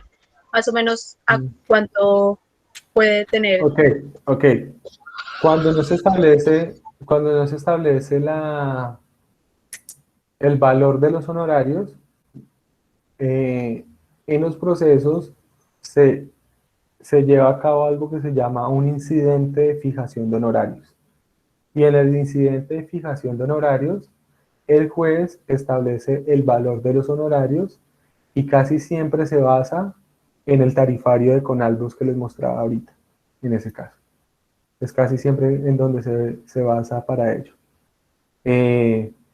Por eso es muy recomendable también el tema del contrato, de que siempre que uno tenga un cliente, uno firme un contrato con el cliente, establezca la forma en que le va a pagar, todo, porque los clientes también son jodidos, perdónenme la expresión, pero los clientes también son complejos. Y sobre todo en el mundo jurídico, los clientes son clientes insatisfechos. Y les voy a explicar por qué razón. Tener satisfechos a los clientes cuando uno apodera, cuando asesora es más fácil tener satisfecho a un cliente, porque el efecto de la asesoría es inmediato. Usted necesita una asesoría, yo se la doy. Pero cuando usted apodera, el efecto no es tan rápido, es un efecto tardado en el tiempo. Y los clientes se desesperan y los clientes suelen ser clientes insatisfechos y por lo general piensan que es que uno no está haciendo nada. Como un ejemplo, yo tengo una cliente de un proceso de responsabilidad médica y la cliente todos los meses me llama a preguntarme que para cuándo la indemnización. Y yo le digo, venga, o sea, puede que pasen años y no haya indemnización. Y esa persona ya está, mejor dicho, ya mentalmente compró casa, carro, de todo, pero el proceso hasta ahora está arrancando y es un proceso que se puede demorar bastante. O hay otros tipos de clientes cuando usted defiende que es lo mismo. Por lo menos yo tengo un cliente de un proceso reivindicatorio donde se contrademanda con una declaración de pertenencia y ese cliente todos los días, estoy exagerando, pero por ahí todas las semanas me escribe. ¿Y qué ha pasado? ¿Y qué más? ¿Y qué esto? ¿Y que escuche esto? Y yo le digo, venga, déjeme trabajar, o sea, y se desespera que porque, y empieza a decirme, es que, doctor, yo veo que usted no mueve el proceso, y yo digo, es que el proceso no lo muevo yo, el proceso lo mueve el juzgado, o sea, ¿yo qué hago? Yo presento un memorial, un escrito, pero quien fija la fecha de la audiencia es el juzgado, y si el juzgado nada que la fija, y yo le paso un memorial y otro y nada, y me la fija para dentro de 5 meses, ¿yo qué hago en ese evento? O sea, los procesos cuando usted los tiene pueden durar quietos meses. Yo he tenido procesos que han durado quietos 6, 7, 8 meses. Ahí se quedan. Entonces, eso el cliente empieza a sentir que como que uno no hace nada. Él tampoco valora que uno todas las semanas tiene que estar revisando los estados, tiene que estar revisando el proceso, tiene que estar en la jugada, y eso es un trabajo bastante, bastante dispendioso. Entonces, esos aspectos hay que tenerlos mucho en cuenta, pero es necesario tener firmado un contrato de prestación de servicios, tener todo muy, pero muy claro. Yo he tenido clientes malapagas. Yo tuve una clienta, y esta es la hora que todavía me dan ganas de iniciar el ejecutivo, me quedo debiendo 1.000.000 de pesos. Pero, o sea, descaradamente, la defendí, llevamos una médico, la defendí, un proceso sumamente complejo. Para resumírselos, un niño diagnosticado con leucemia de 15 meses de edad y que supuestamente nunca tuvo leucemia. ¿A quién defendí yo? A la oncóloga pediatra. Ganamos el proceso en primera instancia y habíamos establecido una prima de éxito. ¿Qué es una prima de éxito?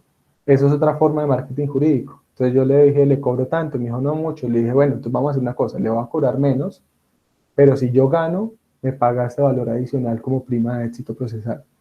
Y de la prima de éxito, me pagó una parte y me quedó viendo 1.000.000 de pesos.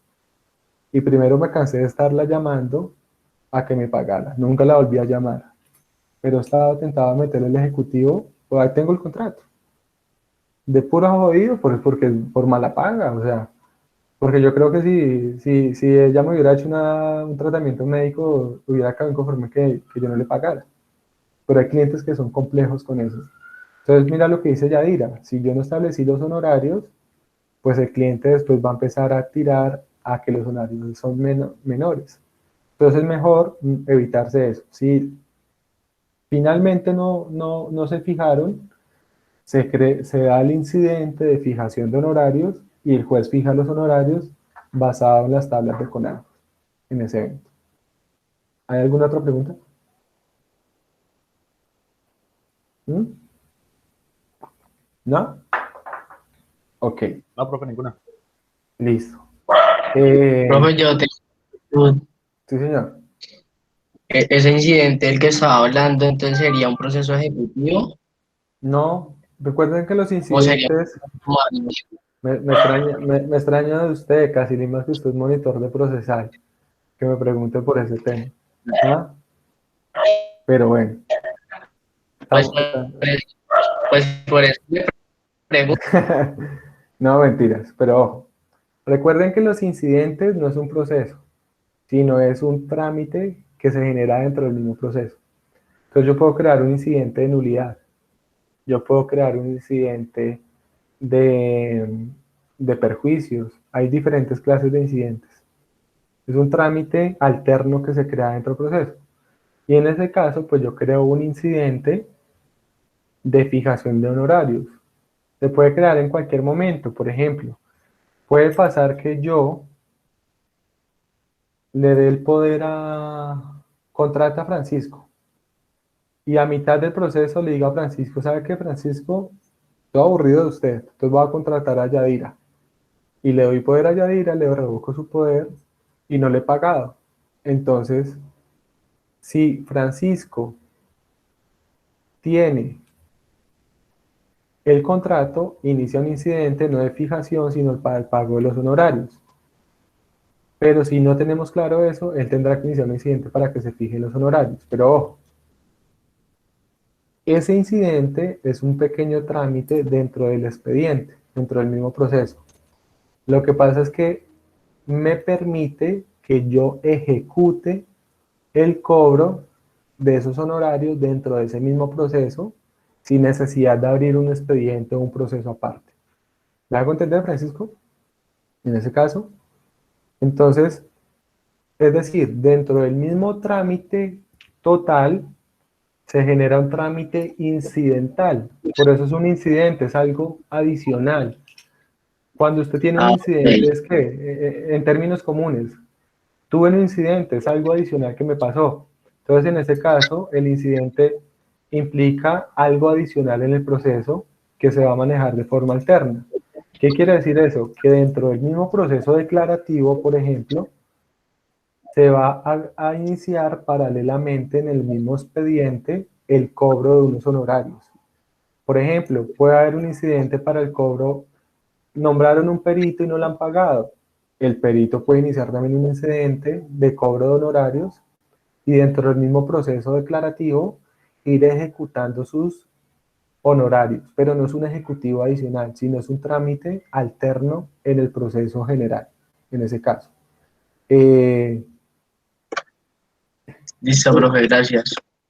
es como cuando usted gana el proceso declarativo y usted no tiene que iniciar aparte el ejecutivo, sino que usted inicia el mismo proceso ejecutivo dentro del mismo expediente, en ese caso.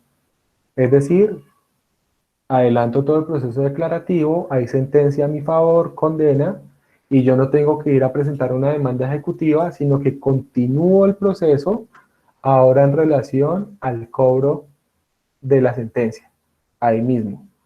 Y no es que se me transformó de declarativo a ejecutivo, sino que se permite que se tramite conjuntamente, pues porque va derivado de eso. En este caso, se permite que se cobren los honorarios ahí porque están derivados del servicio que prestó el abogado para ese proceso, del servicio que prestó el perito para ese proceso, etc. ¿Es claro, Casilimas? ¿Sí? Claro, profe, sí, Ah, ya bien. comprendí. Sino que es que me ha quedado la duda era porque usted había dicho que iba a iniciar un ejecutivo que le quedaron de pagar y bueno, entonces ahí Sí. Ahí me están haciendo, y qué pena que lo jodo tanto, pero usted sabe que es jodiéndolo nomás. Esas cosas no las aprenden más en el ejercicio que en otro evento. Me pregunta María José, ¿qué término hay? No hay un término específico, es el mismo término prescripción. ¿Qué es lo que hay que tener en cuenta? Ojo, un proceso declarativo, responsabilidad por un accidente de tránsito. Entonces condenan a Casilimas y condenan a Casilimas a pagar 200 millones de pesos a título de indemnización. ¿Quién es el demandante? Nicolás Farfán. Entonces Nicolás Farfán, ¿qué hace? Ahora va a hacer efectiva la sentencia, a cobrarla. Nicolás, para darle la respuesta a María José, Nicolás tiene para cobrar eso el término de prescripción. ¿Cuánto es el término de prescripción? Aplica el término genérico, 5 años, en ese caso, cuando la obligación está contenida en esa sentencia. Pero ¿qué pasa en la práctica? Que si Farfán no lo hace rápido, el proceso lo van a archivar. O sea, lo van a meter en una caja y lo van a meter para un archivo. Y si Farfán llega a ejecutarlo, ahora le va a tocar gestionar que desarchiven el proceso y que vuelva al juzgado. O sea que ahí debe moverse un poco. Y hay un término que es muy importante, María José, y es que si usted inicia la ejecución dentro del mes siguiente, usted el auto que libra el mandamiento de pago lo notifica por estado. En cambio, si usted inicia el ejecutivo seguido del declarativo, lo inicia después del mes, tiene que gestionar la notificación como notificación personal, luego notificación por aviso y la vuelta es más larga. Entonces, sí, yo tengo la sentencia, y la sentencia quedó en firme, a la semana siguiente paso el memorial diciendo que quiero ejecutar eso, bueno, con la formalidad que se exige, y el juez inmediatamente me dice libre ese mandamiento de pago ejecutivo. Y al librar mandamiento de pago ejecutivo, queda notificado por Estado inmediatamente. Es más fácil. ¿Y qué pasa también? Que acuérdense que cuando lo que se ejecuta es una sentencia, usted no puede colocar todo tipo de secciones, sino solamente la sección de pago parcial, de compensación, creo. Pero creo que las demás no, en ese evento. ¿Es claro, María José? ¿Sí? Freddy creo que tenía levantada la mano. No, era eso último que explicó sobre eso de los términos. O sea, Ok. apenas se sentencia la semana siguiente, ya queda notificado por Estado del pago ese libre mandamiento, ¿cierto? Ya si uno deja pasar más tiempo, ya toca, como usted dice, ya proceso más largo. No es, pues tampoco es una cosa tan traumática. Yo a qué más le tendría miedo a que el proceso lo mande para el archivo. Porque eso después de que lo archivan es un problema para que lo vuelvan a desarchivar. Y hay juzgados que son rápidos con eso. Y la verdad es que eso es fácil, eso es un memorial de una página. O sea, eso es muy sencillo. Te paso un memorialcito de una página y ya, de una vez. Y no tiene pierde, porque es que ya el título está ahí claro. Entonces le libran mandamiento de pago y a ejecutar ese hijo. Y a buscar de dónde cobrarle, que es lo más difícil. Eso sí es lo más difícil, buscarle cómo meterle la mata al bolsillo al deudor, en ese caso. Listo, pero creo que nos salimos un poquito ahí del tema. Independiente de eso, todo lo que estaba mencionando iba encaminado a eso, que el marketing jurídico puede estar visto, lógicamente, la publicidad, pero el modelo de negocio, el tipo de cliente, la rentabilidad del cliente, cómo cobrarle, cómo me va a pagar, todo eso hace parte del marketing jurídico. Por eso todo eso toca analizarlo. Por eso a veces hay ideas muy buenas, pero no son ideas rentables y no se pueden materializar. Entonces eso es lo que va encaminado a ese punto. No sé si hay alguna duda adicional en ese caso. ¿No? Listo. Yo les digo la verdad, ya estoy mamado. Ya estoy viejito. Ya, ya no aguanto una misa. Entonces, yo les diría que hiciéramos una pausa, pero pues si hacemos una pausa, pues ya volvemos a prácticamente faltando nada. Entonces, dejemos ahí, no hay ningún problema. Les voy a mandar una actividad de Google Form suave, porque toca seguir acumulando esas notas, ¿listo? Entonces les voy a mandar una actividad de Google Form suave y prometo esta semana, entre esta semana y antes de la próxima clase, hacerles el reporte con claridad de las notas para que sepan el porqué de la nota que les quedó cargada provisionalmente en el SIO. Y adicional, entregándoles la calificación del plan de marketing jurídico, en ese caso. ¿Listo? ¿Estamos ahí? Listo, ¿Listo? profe. Entonces, Listo. nos vemos la próxima Vale. clase. Listo, doctor. Vale. Profe, ¿será Gracias. que nos puede dar el tarifario que estabas poniendo ahorita? Gracias. Sí, voy a buscar, si quiere Francisco, por ahí ya a mí me han compartido el nuevo, lo busco y se los envío. ¿Listo? Eso, Porque listo. el que les Gracias. mostré lo busqué rápidamente y es 2017-2018, pero por ahí yo tengo el nuevo. Lo que pasa es que ya uno, a medida que ya va trabajando, ya uno casi no lo Ya usa. saben. No, uno ya casi no lo usa. Entonces, pero sí lo busco y se los comparto para que lo conozcan. Sí, sería bueno. Listo, vale. Vale, ok. Listo, Bueno. gracias, profe. Bueno, feliz tarde. Gracias, profe. Profe, Dime. ¿la actividad a plano o esta noche? Te las envío entre hoy y mañana, pero es una actividad fácil, no se preocupe. Es para ir sumando notas ahí dentro de eso. Vale, profe, gracias. Bueno. Gracias, profe. Bueno, Gracias, profe.